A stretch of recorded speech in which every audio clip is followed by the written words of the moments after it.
Yes. Sure, Farhan. I have two questions on Syria and then about this UN intruder that I emailed you about. On Syria, I wanted to ask you, the Syrian foreign minister held a press conference, and he said that the UN only asked for access to Ghouta on Saturday. That's what he said. And I wanted to know when the UN team actually asked for access. And also, there's a YouTube video, and you may have seen it, in which two of the members of the team are seen in a kind of a courtyard.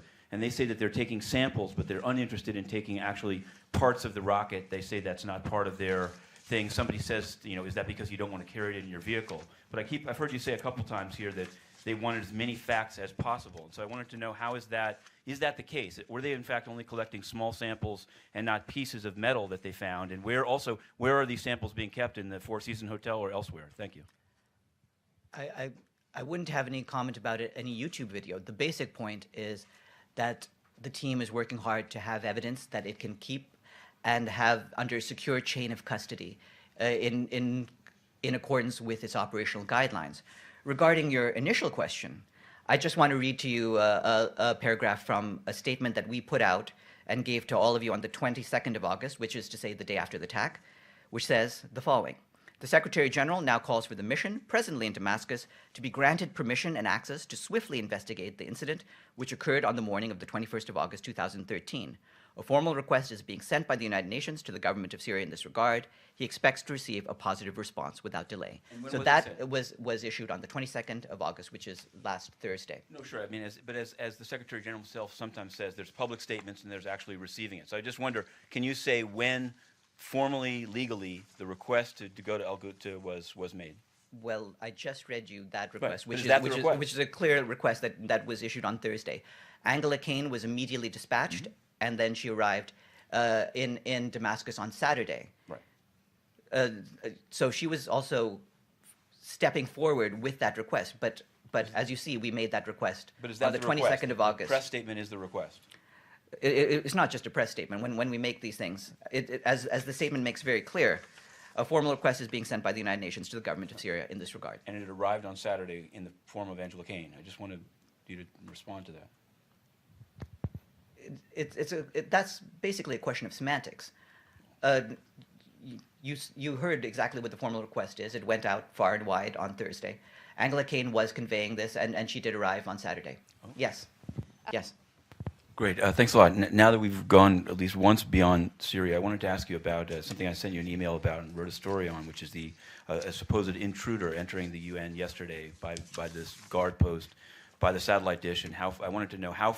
It's been confirmed to me by security that such a thing did happen. I wanted to know how far up did the person get, what changes are being made, and what do you make of the criticism that the reason that this took place and also that the fire in the basement wasn't sensed earlier is a budget cuts and the removal of security posts within the building? Yes, a young individual scaled the fence outside the United Nations headquarters yesterday and was able to get into the building. He gained access to the UN tower before security apprehended him and then handed him over to the New York Police Department. His parents were present during that transfer. How far up in the tower did he get? And also, do you dispute that the guard post by the satellite dish has been unmanned for at least weeks that I can think of and is now manned again? Is this a kind of a recognition that there should have been a guard there at the time? Well, what I was told by security was that they handled this very, very swiftly and they handled it very capably. Yes. Yeah, sure. I wanted to ask, I guess, for something of an update of the fighting in and around Goma, there's some reports of injuries or worse among the intervention brigade. So I wanted to know what's the UN's understanding of the impact of the fighting, and what does Mr. Cobbler have to say? Some have said that he's been saying that there should go back to Kampala and renew talks. Where do things stand there? Yes, the update is that the situation in Kibati, north of Goma, remains tense. Sporadic exchanges of small arms fire continued today between the M23 and the Congolese armed forces in Kibati. The UN mission in the Democratic Republic of the Congo, MONUSCO, is closely monitoring the situation and stands ready to use all necessary means to defend civilians. Any injuries among the intervention battalion? Nothing reported, no. Okay.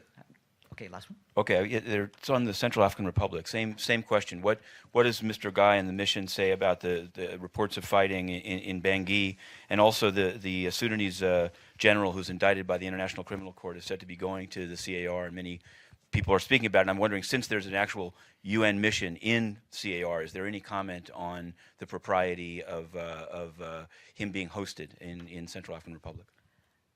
No, we haven't received any recent communications from the Bonuca mission. If that changes, we'll share that. Thanks. Have a good afternoon.